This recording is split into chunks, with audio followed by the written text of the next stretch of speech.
So happy New Year, everybody. And I'd like to welcome Jason Tieri from the Gig Economy podcast back for his 5th appearance. I think that makes you the number one, maybe.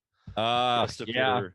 That's probably not the number one content, but the number one guest. There we go. I'll take it. For having me on. Number one guest. But, thanks. Yeah, thanks for coming on, man. Happy New Year. Yeah, you too. Congratulations on your engagement. I didn't know if you made it public, so I can say it. Well, now you did, so it doesn't matter. You can edit it out, but congratulations. No.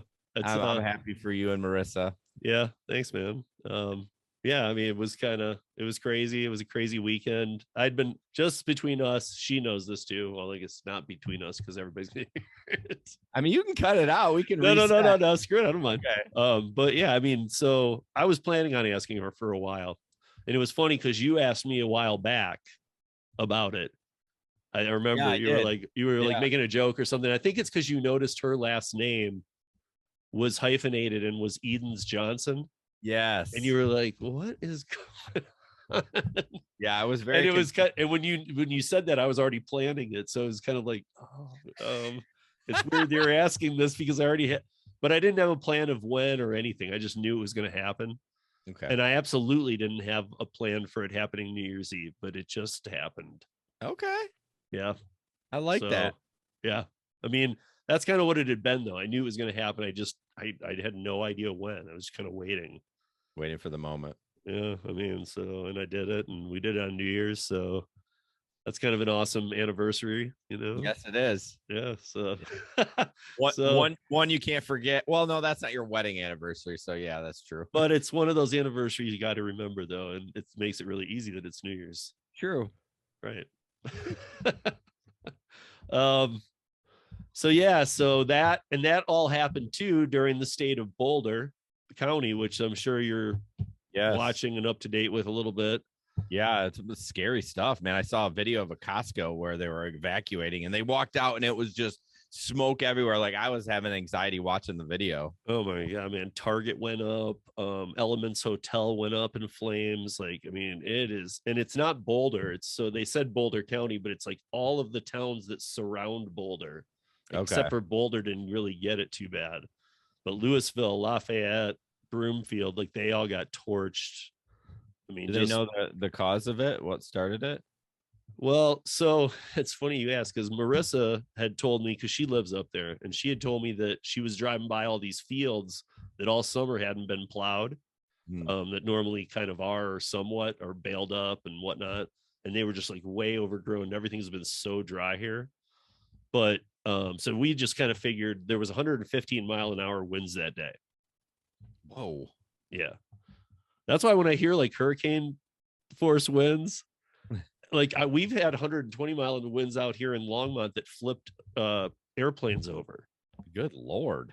So, I mean, like, that doesn't happen all the time, but sometimes it comes whipping along the Front Range. But, you know, so it was happening. That happened. Now the news is saying maybe arson, but whatever it was, you know, it got out of hand quick because of the wind. But the funny thing was, dude, that it was, you know, it was like 11 degrees, the fire's burning in the mountains. It was creeping towards Boulder, and we knew it was coming on Friday, and this all hit on Thursday, the fires. And you could see in the mountain ranges, while behind the fires, you could see the snow coming down in the mountains. Yeah. So you could see the fire, and then through it, you could see snow on the other side. I mean, it was crazy, dude. They couldn't get the choppers in to like drop water. They couldn't. I mean, it was just all engulfed, and it happened so quick. But yeah, the next day it was like 9 degrees up there. It snowed like 8 inches. So yeah. I mean, it was nuts. And this all happened. So that's why we got engaged, to lighten the world up. Make it a better place. Well, something you won't forget, that's for sure. Okay, so also Jason and I don't think we have a confirmed date, but we have a thing coming up with Harry that's gonna be pretty cool. Yeah, I think that I'm looking forward to that. I'm looking forward to having Harry lead. Like I said, have him lead, and Steve and I can't shut up. So that'll be a challenge for both of us to take turns, because we both have a hard time doing that. So yeah, I'm looking forward to that. That'll be my first collab with Harry. I know you've had him on the show. I think you've been on his show. It was very nice for him to reach out. I felt very cool about that. So that it's gonna be awesome, man. I even like his return email to us. I was a little confused because he said like Monday, Tuesday. I was like, and I knew I hadn't been on top of my emails the last few days, but I looked and I was like this week. Yeah, I think so. I think he meant either Tuesday or Wednesday or Thursday. I was like, I can't do one of the days. I can't remember. And I didn't hear back. So probably because he's waiting on your ass. But, again, getting engaged, fighting fires, trying not to die. I get you. Well, and just so you know, while the fires were going on, Marissa being up in Boulder all the time, her and I got out to the mountains, and that's where it happened. So we were kind of chilling up in the mountains with all the fires and everything. You were safe, at least from fire. Yeah, I don't know if a lot of our family wants to hear that, but because they were like, I mean, not our family, but they were begging for volunteers and just people to shuffle water up there. And we normally do our thing and play our role, but dude, we really needed to get out of here. No, I don't think you have any reason to say any of that. You're totally fine. Right. Okay, so just a couple stories here into the new year. And then I'm kind of trying to bring back in the like I was telling you beforehand, the podcast runtime, because it's been going crazy, especially when I stream. I don't know, streaming's different live, because you get people coming in and out of the room. Yeah. You feel it. And so like, if I don't know, if I'm watching and there's like 15 and then it starts shrinking, I'm like, okay, it's time to start wrapping it up, and then it'll go right back to 15. Yeah. And you're like, wait a minute. Yeah, it's tough to I'm pretty strict on my time though. I think the 100th episode when we were on, I think it was only an hour 15, and that's pushing it for us. So yeah, I kind of try to keep eye on the clock, because again, I got to edit that too. So I'm kind of a picky editor, and I got to go through all that. So anything longer than an hour, I'm like, son of a bitch. Right. But you never cut anything though, really. No, you just fix stuff. Yeah, I just try to cut lip smacks and just weird noises. I don't know. I'm just picky that way. It doesn't mean everyone has to do that, but no. In fact, what I do, this little behind the curtains, I get the audio set right, and then I put it at 1.5 speed and listen to it, because I'm so used to Jesper and I talking, I can know that's just how it works. Now, if I add like the 100th episode, I barely added that. There were so many damn people talking over each other. I was like, you know what? I'm not even going to worry about this. As funny as it was, though, I really liked the 100th episode. I think my favorite part was when, what's his name from North Carolina? Oh, John. When John was just sitting to the side laughing his ass off and nobody knew. And you were like, what? And he's like, Jesper has his fingers in the ice. Oh, I know. I didn't even catch that. That was so funny. He was like, please don't let that be my ice. Right. I remember that now. I remember that bowl sitting there. I didn't know how to distribute the ice. I don't know. I just assumed everyone would get their own ice, but maybe I should have just put it all in the cups. But anyways. So have you been, obviously you haven't been doing much gig work the last couple of weeks then? Actually, well, I've been doing Shipt, and you remember I was doing the Shipt Instacart challenge. I never got an Instacart. This morning I woke up and I told Marissa, she was here, and I told her, I said, I got to do an Instacart right now. I opened the app and there was one in there. I just took it blindly. How'd that go? Dude, I hate Instacart. Do you? I hate it, man. Honestly, like, Shipt isn't so bad. Like, I mean, I guess, again, it's your market. How many people believe in Shipt in your market? Yeah. I mean, because Shipt, I learned, does come with a membership cost. Yes. To the customers. So I think that makes them much more likely to tip. Really? Yeah. People who are willing to pay for a membership and then use it often. Although you could think the exact opposite. They're like, well, I'm already paying a membership. Why should I tip? I mean, you could look at it so many different ways. Right. Well, as for like example, though, like, so you've used Shipt, right? Oh, no. Oh, yeah, you have. Right. Both. So I didn't use, I've probably done 40, 50 Shipt runs, but I only did one that was Office Max. All of the rest were one target by my house. Oh, really? I would just go do the run and then I'd drive back to Target so that I was as close to that target as I could be, even though I'm not even sure that matters because the targets all over Denver come up on Shipt. Yeah. So, I mean, you can pick any, but I'd be there and get another one and I just keep taking them. And when I averaged it out, it was like 35 an hour. So I wasn't doing that bad. It was decent. It was good money. But do you think it's because of the holidays though, that it was extra busy? Some of it, man. And I'll tell you what, like I had a few different customers on Shipt to like one of the people asked for like a Lego set or something. That was like one of the bigger ones. Like it was, like one of the $120 ones. I don't know, what is that, like a 5,000 piece or something, like one of the big ones. Yeah. And so I'm at Target and I see where the thing is, but the rack's clear, so there isn't one left. So I asked the dude if there's one left, and he's like, "No, it's Christmas, idiot." He's like, "There's nothing left, man." So I looked at the rack, and then I looked to the left and right of it, and there's two other large sets about the same size. And I took a picture of both of them, and I sent it to my Shipt customer. And I said, listen, they don't have what you're looking for, but both of these kind of look in the same piece amount range. And you like either of these? And they were like, oh, I love the second one. Thank you for doing that. I can't believe you did that. Nobody's ever done that.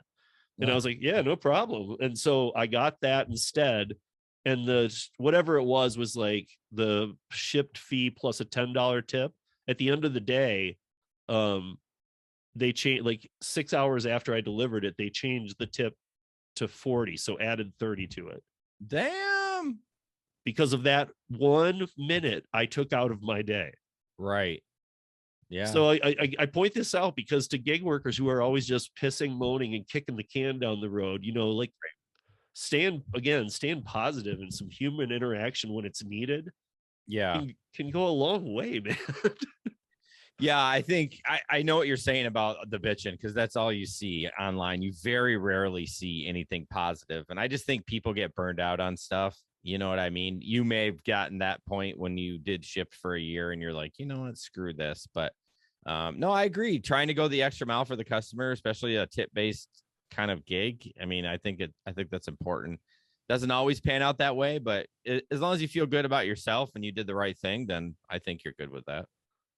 Right. So here's the Instacart shop that I did today. So again, I saw it and I saw that it was my King Soopers, Safeway, Kroger. King Soopers is Kroger. They're owned by Kroger. So that's our Kroger out here. But I saw King Soopers by my house, which is okay. I got that one. No problem. I saw 3.3 miles, which means that's how far it is from the King Soopers to the delivery. So that seemed far. And it was 27 items for well, first of all, it was, are you familiar with Instacart? Yes. So when it's like got that little fire symbol, and that means I'm pretty sure that what that means is that because they give you that 2-hour window when you put an order in. It says, okay, your order will be delivered if you put it in at 2 p.m. between 2 and 4. And then once it gets close to 4, if somebody took it or dropped the batch or whatever, I think that's them adding money from Instacart's side to get you to take it, to make it still get there. Yeah, like a surge. Right. So I didn't notice that at first. I saw the fire thing, I saw the amount, and I was like, that's pathetic. I'll take it. But so it was, I mean, well, I hadn't done one. I haven't even done one. Like, that's pathetic. I'll do it. I just had to do one. I had to go through it. Yeah. So, I'll tell you, every part of it I hated. I mean, the app, the way it is. So I get in there and it's like that. But so the whole thing in the end took me, it was 20 whatever items. And I know that store well, like the back of my hand. But it took me like a half hour to do the shop, and get out of there, which was pretty lucky for that store. And then, driving to their house and back with the tip, with the bonus, with the whatever 50-cent base pay that Instacart gives you for everything you do. Yeah.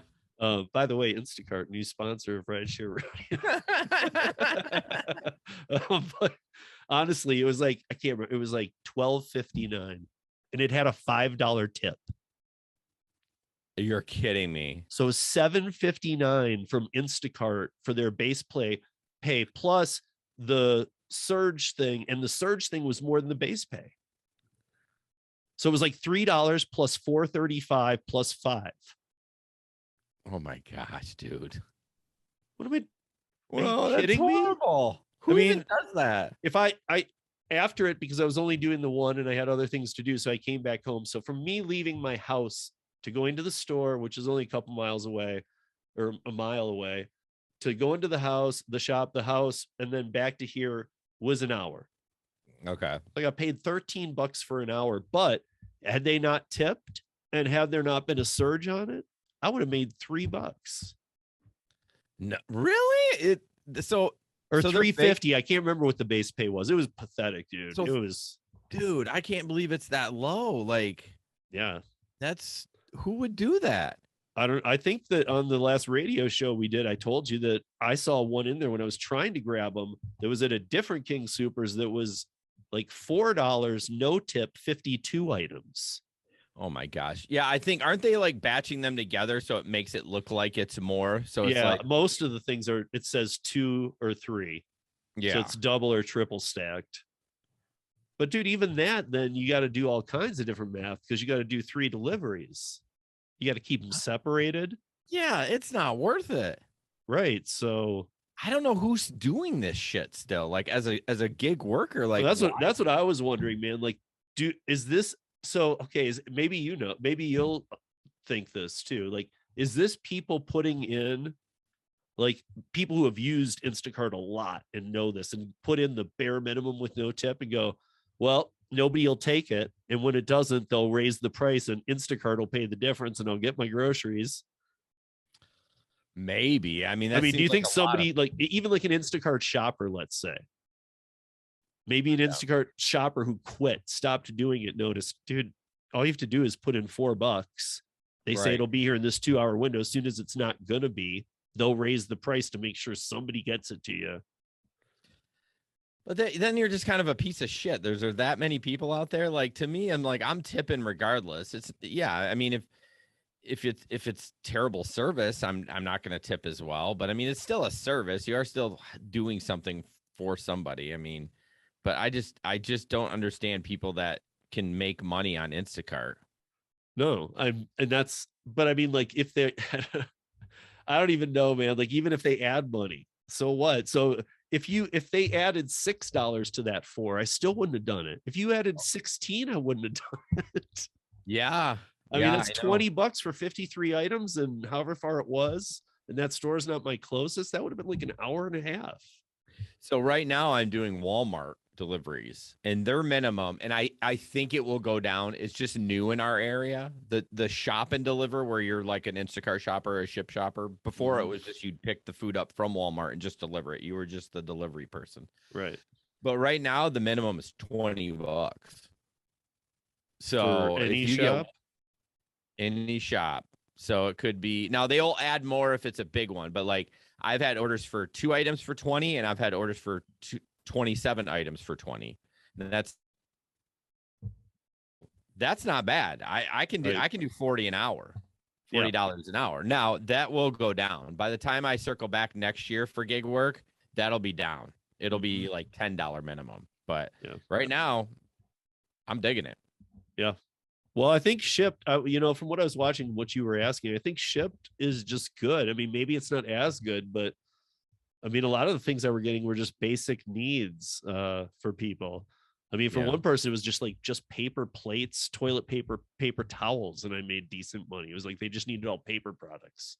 So the Shipt platform has changed in some areas, the payout. Now, it used to be pretty good in Grand Rapids, but they've changed the payout, and it's kind of like Instacart's model. Not quite as bad, right, but pretty close. The key with Shipt is getting to be a preferred shopper for people, and you shop for them every week. Those preferred shoppers, I think that's what they call them. They're making bank. You know what I mean? Because they're getting the same people every week, and those people tip well. Huh. Yeah, I'm I'm not there yet. No. or nobody's preferred me yet. No, it takes some time. You know what I mean? But wouldn't it just take one person to prefer you? Yeah, but I mean, it takes time to build that volume. So when you go on the schedule every week, you work, they know you're working Monday, Wednesday, and Friday. And so they're like, no, or whatever days you pick.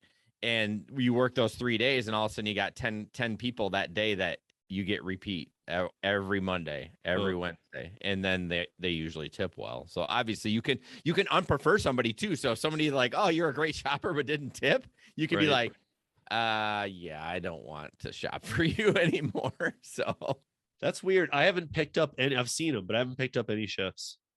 Okay. Yeah, I never did. I always did promos. Yeah. That's or just grabbing them. I mean, there's just up here anyway in Denver, there's just always stuff in the queue.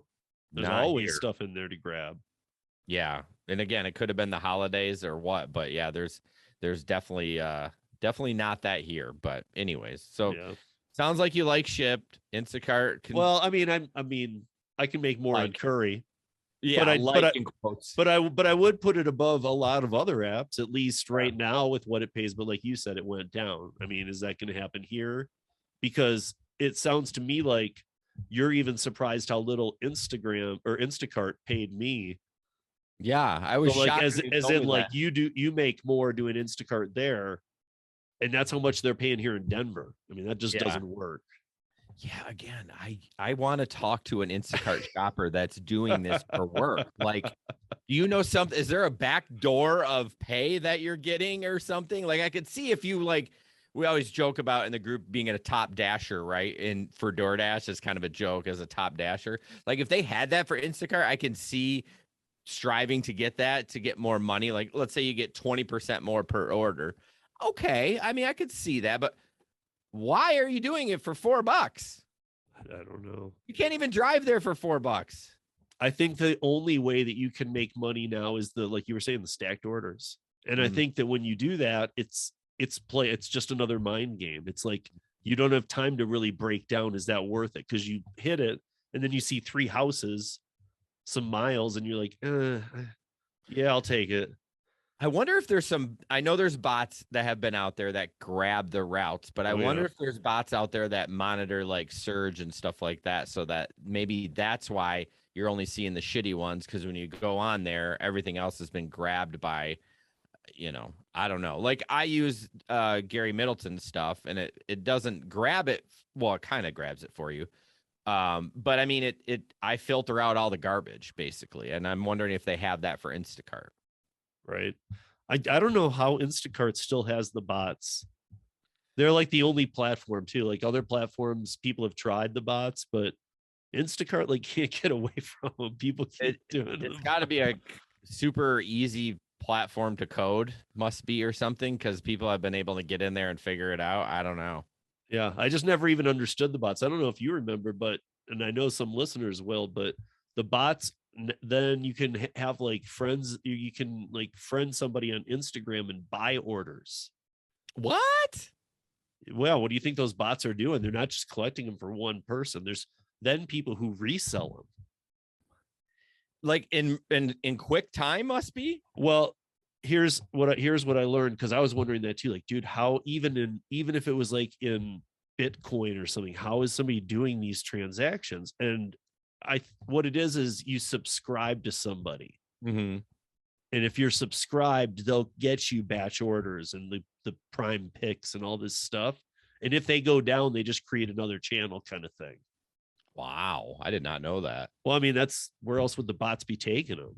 Well, I just thought the bots were something where you would like download an app on your phone and it would be doing it for you, like something that ran in the background. Oh yeah, no, the bots are stealing them out of all the batches, like and keeping them like in a temporary cloud, like they were accepted.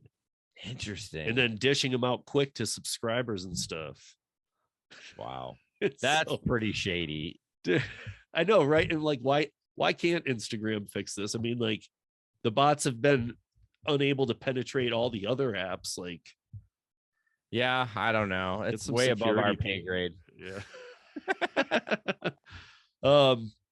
So, okay, this story I saw, was it this? Yeah, this story I saw today. This is pretty crazy. And the driving company was Hire Car. Okay, this is San Francisco.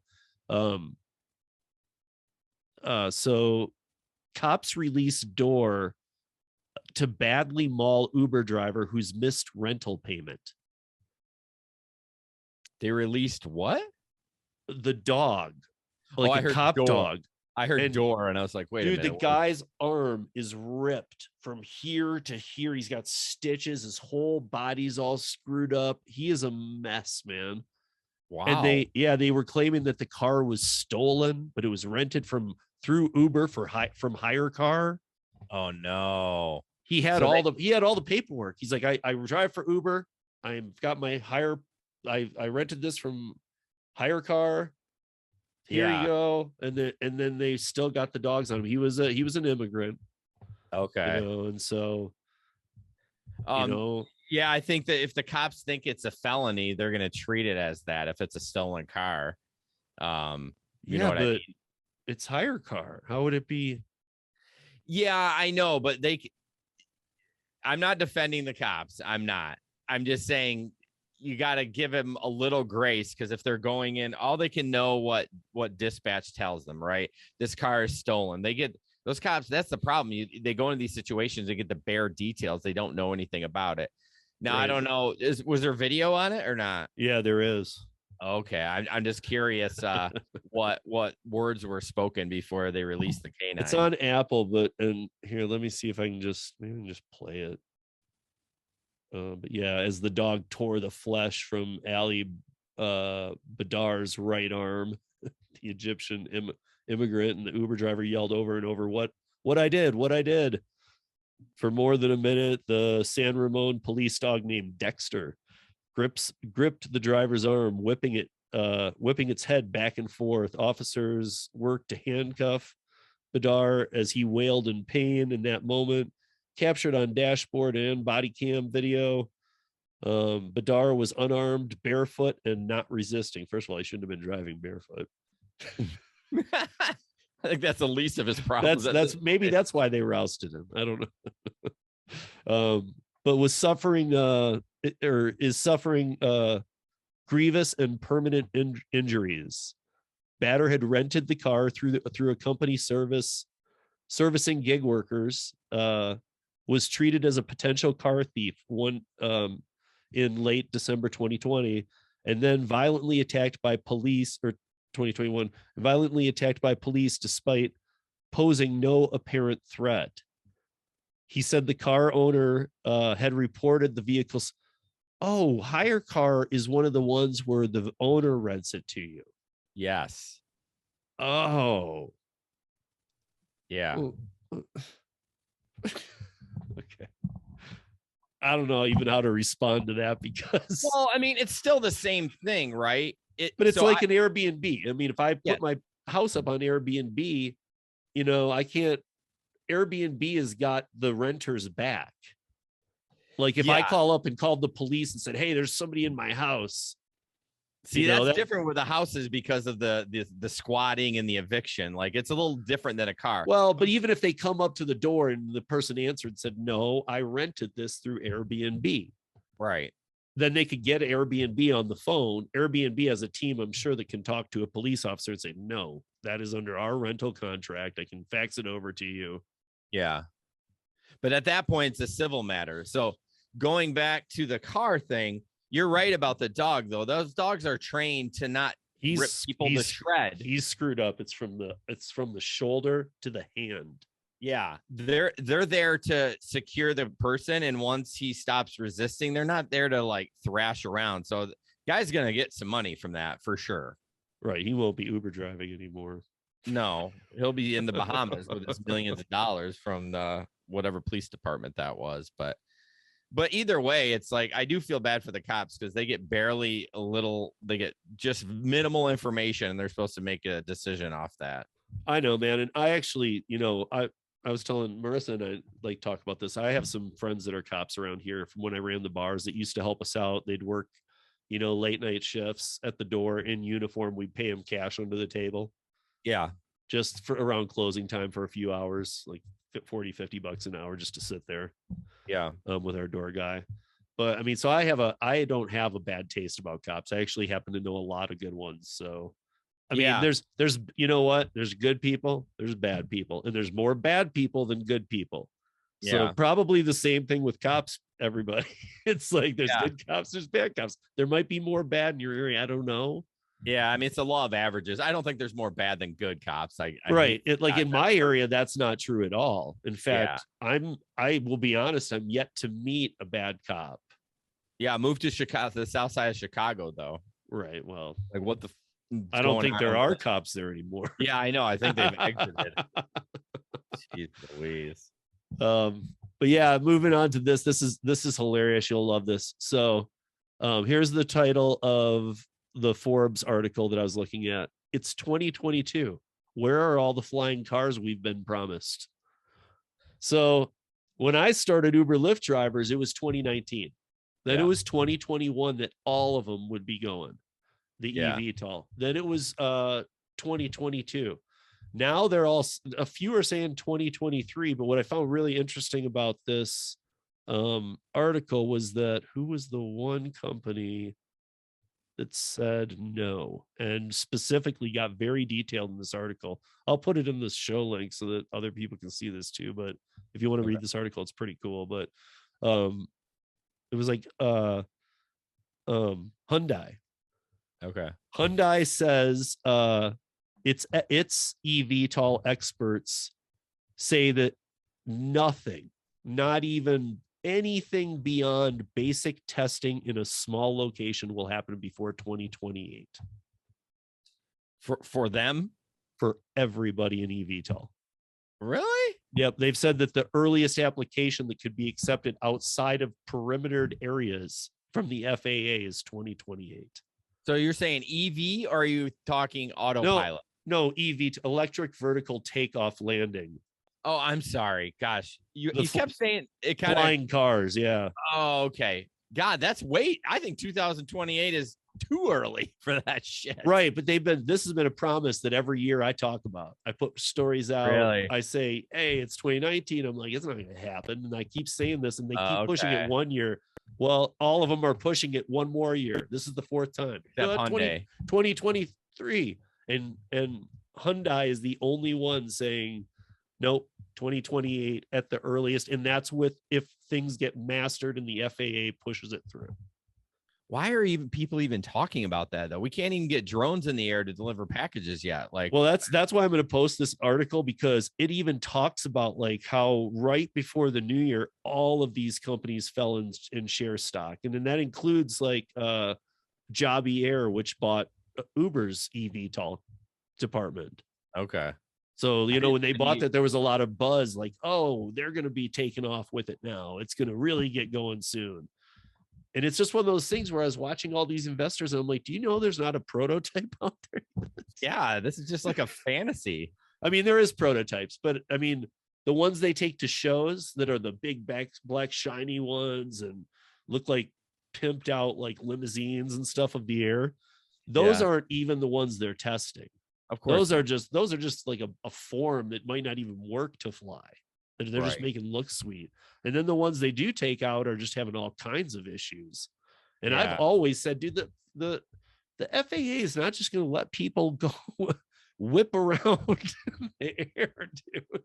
Aren't you kind of like frustrated though? Like they haven't even got the ground stuff worked out, like the Teslas and the autopilot, like that shit's, Uber, what they sold their company, was it Waymo that they sold, or there was some company that they had? Well, it was their eVTOL. They sold it to Joby Air. Yeah, but what was it? But there was another one that they were doing just like Uber Elevate. Maybe that's what it was. I don't know. They turned into a helicopter. Right. No, this one had nothing to do with flying. This was just the autonomous. Autonomous. Yeah. Okay. Yeah, they sold that to Yandex in Russia. Oh. Which Yandex is actually ahead of the curve. They're like more in the like I've said jokingly, that there's hundreds of companies in the autonomous vehicle space. And I've always said, like, if there's 200, it's like if you numbered them and like, here's number one in advancements and where they place, and there was some kind of metric to do this, you'd have like Waymo, Alphabet, like Bolt, some of these top tier ones. And if there were 200, it would be like 197 Uber. It's like that. Uber, right? Uber really wasn't doing anything. They were just propping something up for investors to make it look like they were in that space. They weren't. I feel like they want to wet their whistle on everything. And then if it sticks and it takes off, then great. If it doesn't, then they're like, all right, let's sell this shit. See, I started to feel like it was like Uber said, okay, we're going to do autonomous too, just to let all the other autonomous companies know, so they could start thinking about, whoa, Uber has one heck of a database. Yeah. Maybe. Like, I don't even know if it was anything more than their database value. Yeah, just try. Okay. That's interesting. You know, like almost like a threat. Do you guys know anything about autonomous? No. But we'll buy up some other little company that doesn't have any people, because we have all the people. Yep. And I think that might have been the case with how they started all of that stuff. eVTOL, all of that. Like, hey, if we make a dent with one company that would buy us, we'll just sell it as the database. Not the technology. We'll just sell the people's info. Yeah, here's my bold prediction. We'll both be dead before they have flying cars. Right. And or if not, it'll be somewhere you'll have to go to certain spaces to do it, to try it. It's not going to be, you're not going to be getting around by a car in the air. Not mainstream. Right. You're not just going to be like whipping into 7-Eleven, like out of space. Wouldn't that be awesome? Shit would get done so quick if we could do that. But there'd be so many accidents. Well, it would have to be I think it would have to be autonomous. I think it would have to, like, we're not controlling this shit. Like, you get in it and it's they can tell where everyone else is in the air. That's the only way it'll work. Everyone will die otherwise. So you would rather trust the robot? Yeah, I would. Like, it would just say, hey, go get in this thing right here. Well, I mean, I don't know how to fly. I know how to drive. I would rather trust me over the robot in a car, but in the air, I don't know how to fly. Like, I'm just going to assume that this robot... imagine it's just a car with a wheel, and if you pull back, it goes up. If you push it down, it goes... I mean, if it's that simple, then yeah, give me the reins. I'm in, but I don't think that's the case there, Steve. Oh man, what was I seeing here? This is okay. This is, I think, the only, this story, and the only other one I had was the changes in tips, and the changes in taxes, and I'm gonna put that link up in the show notes for everybody, and everybody should look at that. But this one I want to talk about. This is from treatment of gig workers to tip transparency. The app-based economy could see key changes in 2022. I don't know if you noticed, but this week or today alone, Vina Dubal somehow is now advocating for, I need to look into this more, for gig workers, but I think it's more for the ones who want to be full-time. Lorena Gonzalez, the one who passed AB5, left her position and is now working for the workers union. I mean, and dude, the post I saw was from all those ladies that I have on who know a lot of that stuff. And it said, like, it said, shocker, like she went to, Lorena Gonzalez went from assemblywoman to being the forefront for this union person. And then she was like, wasn't she already that?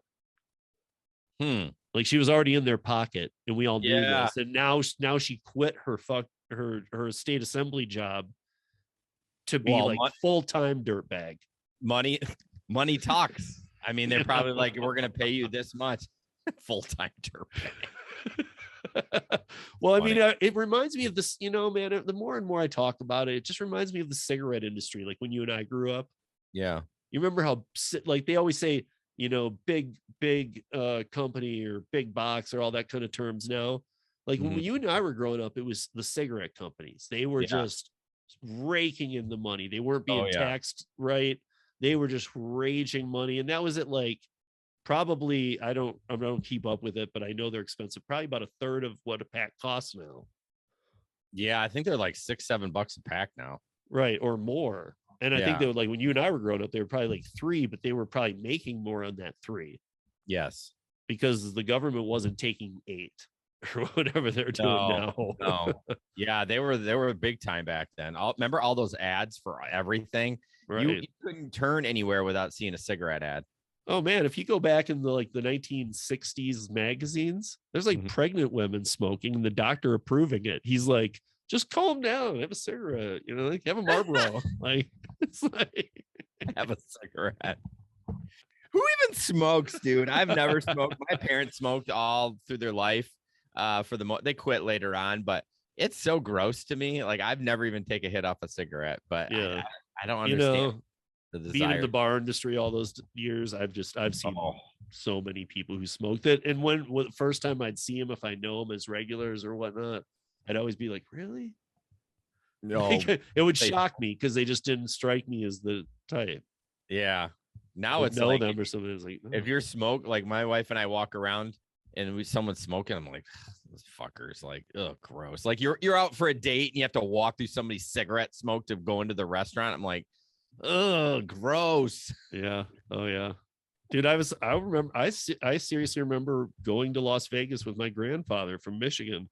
Yeah. And sitting next to him, we had like my mom, my dad, me, my grandpa, some other people. I sat with him and he was smoking on the plane. You remember those days with the little push ashtray? Yeah, it's crazy. What was I don't know if you remember, but I actually forget a lot of things from when I was younger, but I actually can remember the details of this. I remember like the walls being that like 70s yellow color that's a lot of people's houses were from smoke. Oh. And I was like, now looking back, I'm just like, dude, that wasn't just bad brown carpeting or yellow paint. That was like smoke. That was nasty. And you as a non-smoker, think of all the shit that was going. Like, my parents never smoked inside, but think about the poor kids growing up, their parents smoke in the house. Like, all that unfiltered smoke is going in you. That's so gross. Now that we've alienated all our smoker listeners, right, Steve? Well, we're not alienating, we're just telling them to stop. we love you. There's never a time not to quit. That's right. I mean, I actually have had that thrown up at me a couple times from people over 50 or whatever. Like, I've been smoking forever. I'm like, dude, doesn't mean you can't stop now. It's not like there was an age. Like after 40, if you're smoking, just keep it up. Doesn't matter. Yeah. And the second you stop, your lungs are going to start to heal. Yeah, there are probably some damage that you can't repair, but there's a lot of it you can. Right. And I mean, you just hit on it. I mean, no matter what, you're gonna get more life out of yourself. Right. No matter what. Even if like, you're like, dude, my lungs I've been smoking 40 years, but I still think, it's not easy to quit. And you quit though, you're gonna get maybe a lot more life, but you're gonna get some for sure. I mean, think of the example of McDonald's. You ate McDonald's every day for 40 years and your cholesterol is jacked up, and then you just stop McDonald's. Don't you think your cholesterol is gonna go down? Duh. Like, it's going to go down. Right. If you're alive. Yeah, exactly.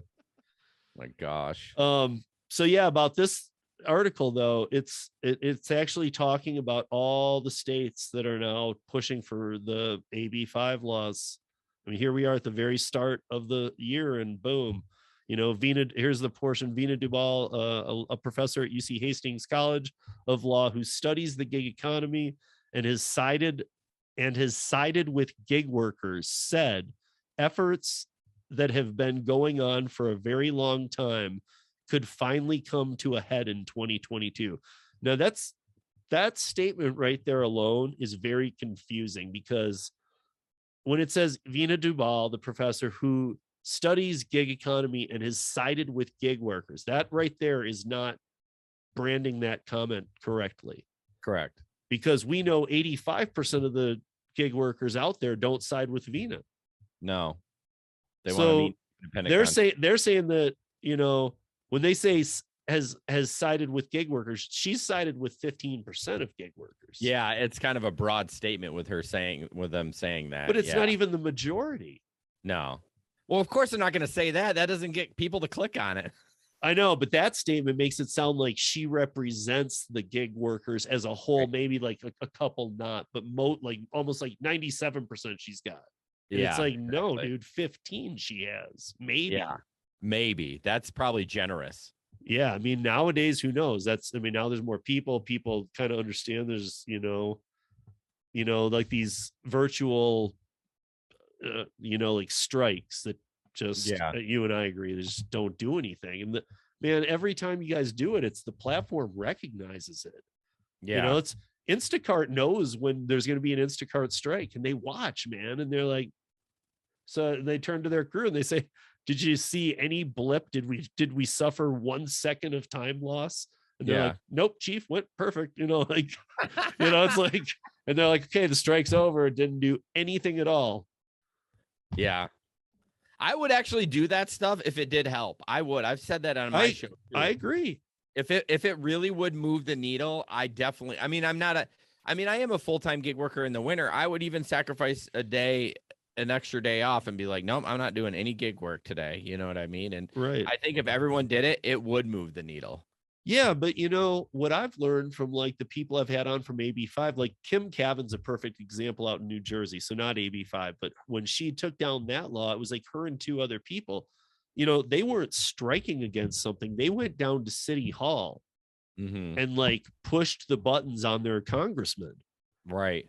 Because even she mentioned to me one person going up to a congressman and getting in their face about an issue nicely, but but boldly. Yeah.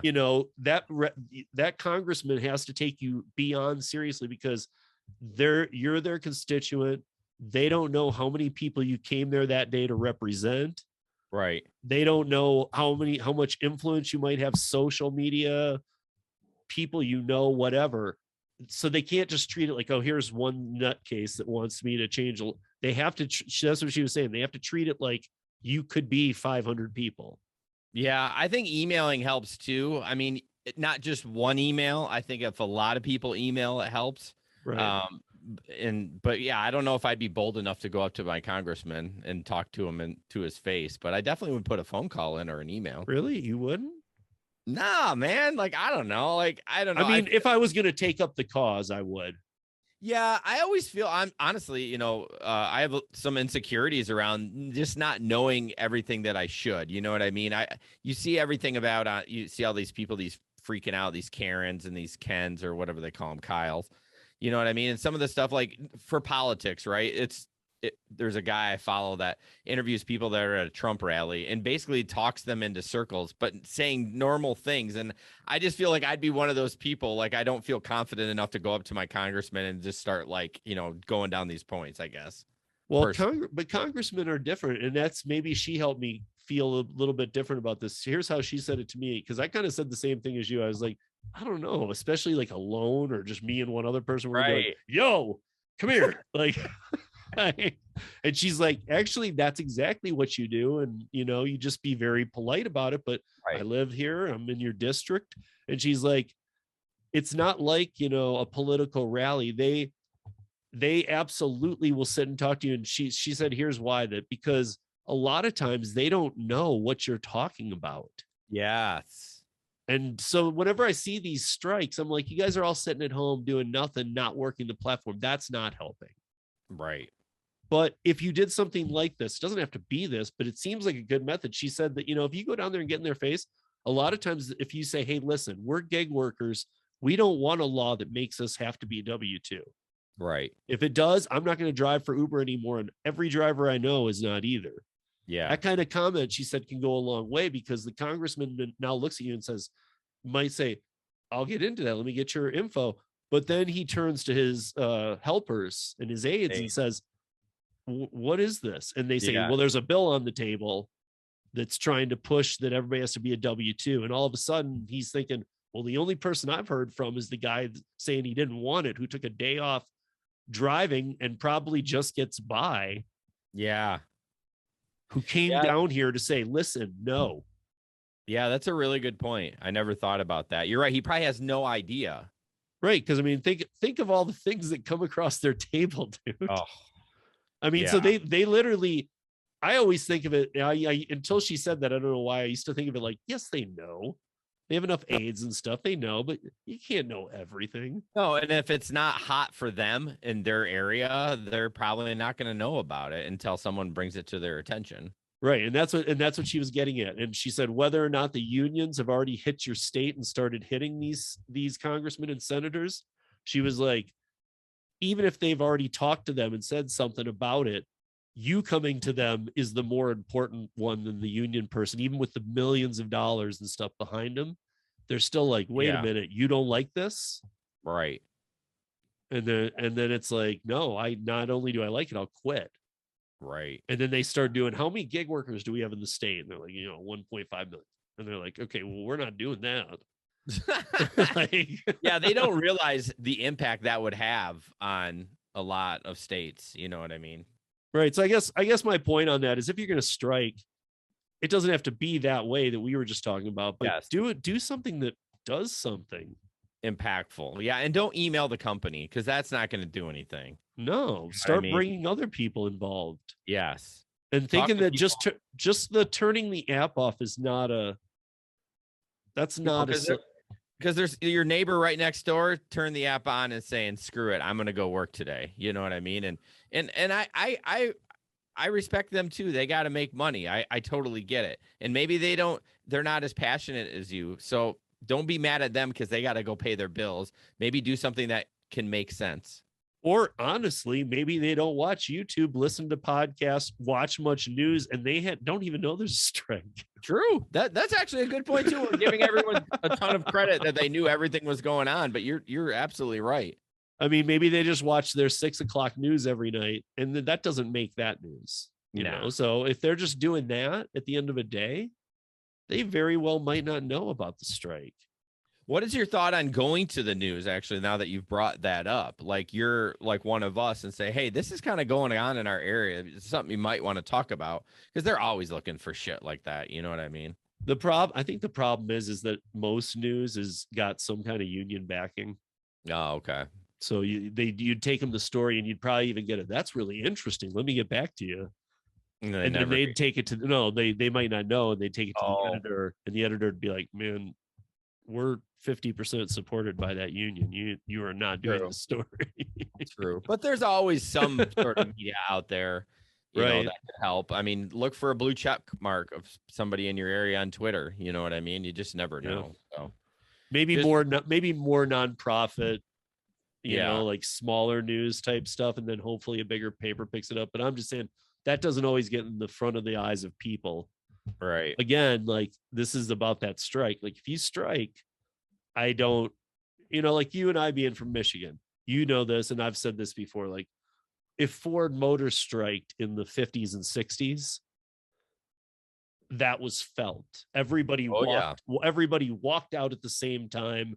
Yep. The line had to shut down, which was like an unheard. That was the gold star, never do this thing about the line. Never let the line stop. Right. Kind of thing. And that would be a line stop. Boom. And they'd all be outside. And that's just, at that point, that was, even though it wasn't the billions of dollars it would be now, it was so much money that, they were just like, well, okay, we're losing our butts off. But you could also see how many people were striking. Yeah. It was virtual strikes are like. Yeah. And everyone's in the same spot. Right. Like, we're not all across the country or across the state. Right. I don't know.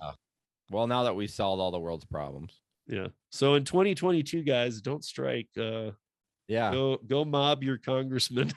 You shouldn't say that. Someone's going to do it, and then you're going to get. Well, I said mob. Just go get in his face and like.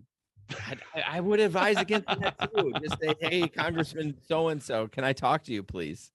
Yeah. One thing she told me though was like, don't try and call his office and make an appointment. No, that's what I meant by getting in their face. Not like getting in their face, but like, don't call and try and make an appointment, because the secretaries are trained to blow you off. Of course. So you almost need to like go outside of the state building, or if a bill's being walking down the hall, you see him and you just catch him and say, hey, can I grab a minute? They always give a minute to a constituent. They will. Yeah, for sure.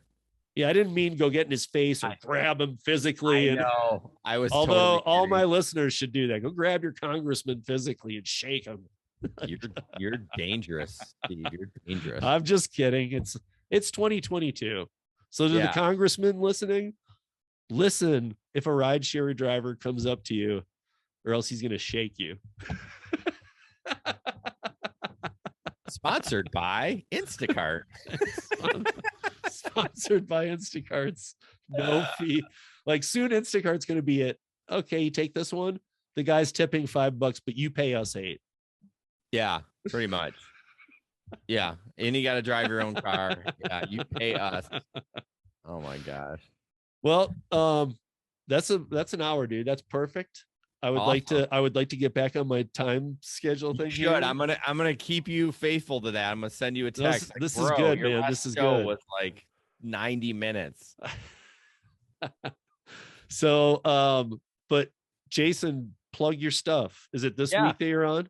Yes, sir. I got Jesper working on a calendar for the website. I know you've been asking for that, and I think it's a great idea. So it's not just you, but yeah, we're back. It's been hard to get back into just doing work. We took the last couple of weeks off, and I'm like, oh my gosh, we have a podcast Wednesday I got to prepare for. So this has helped tonight. Not trying to timestamp, but yeah, Wednesday, 9 p.m. Eastern on all the platforms: Facebook, YouTube, Twitch. And what am I missing? Twitter. I don't know. Some people watch on Twitter, but so yeah, check us out. We're just gonna do Back in the Saddle again, just talk about funny shit and all that stuff. So I would love to have you. So and then the Gig Economy podcast calendar will be up on the website. Yep, I know Jesper was going to work on that tonight. He actually sent me a message about 20 minutes ago. It said, "Hey, are you working right now?" He means like on the show. So I know he's working. So I'll put all Jason's links up there. I'll put that one at the top, though, even if it's not up yet. Yeah, because it is coming. Because maybe I should explain that to the listeners. I know I've done it before, but because his is every other week, I even get confused. So I used to be at a point where I'd text him every week. I would text Jason every week. Yeah. This week, he'd be like, "No, it was last week."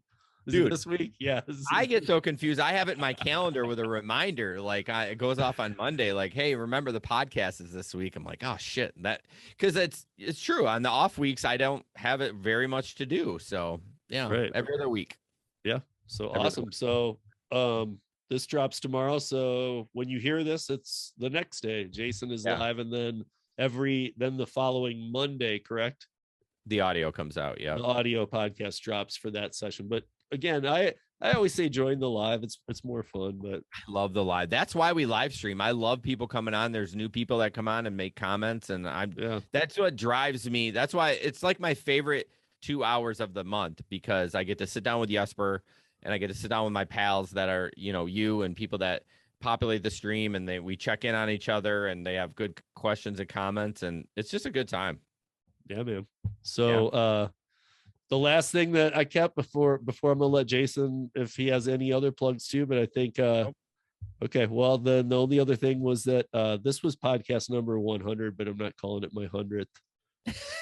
I'm gonna call my 100th whatever 100 weeks is from when I started. Okay, that's cool. Because I haven't ever missed a week. Haven't you really? Mm-mm. I've never missed you because of you.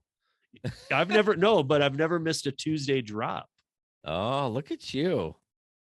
I've missed a couple Mondays because the holidays fell on there, like Labor Day, and I was out of town, so I dropped it on Tuesday, but good for you. Man, the time is varied, and now I've got it where I do a schedule and just have it auto post, hopefully. But it used to be all over the map, but it's always on Tuesday. I've never missed one. That's so good. I'm proud of you for that, because that might have helped me too with this thing, because I know you were telling me don't keep to your schedule, and don't screw it up, and I think that helped me with the algorithm a lot. Yeah, it's okay to take some time off. Just make sure you tell your listeners that you're going to do that, because if they go Tuesday morning to listen to your show, so people do that, they love your show and they're like, can't wait for it, and it's not there, they're going to be like, oh, right. Right, and then if it was like weeks if it started becoming weird, dead. Yeah. So Jason, thank you for coming on. Happy New Year. I guess anybody that wants to listen, Jason and I will be on, I think it's the same time on Friday. Yeah, 7 p.m. Eastern. What 8? I wasn't sure if he was thinking about changing that or if he said anything, but I think it's the same time. Yeah. So 7 p.m. Eastern, 4 p.m. Pacific. Jason and I do a live call-in show on tncradio.live. Yep. I'll put those notes in the show too, and check us out there and call us in. We've let a lot of people on who aren't even in the gig economy. So right. We would love to have some of you gig economy people call in. And I think it's about that time. We've been doing this for a while. If some of you don't know, and it can be really fun, but we need more gig people to call in. Yeah. Yeah. Just like the live streams. Yep. All right. Cool. So thank you, Jason. Happy New Year. Too. And I'll see you on Harry's broadcast too. Oh yeah. So Harry, get us a date and we'll make it happen. All right. Peace, bro. All right.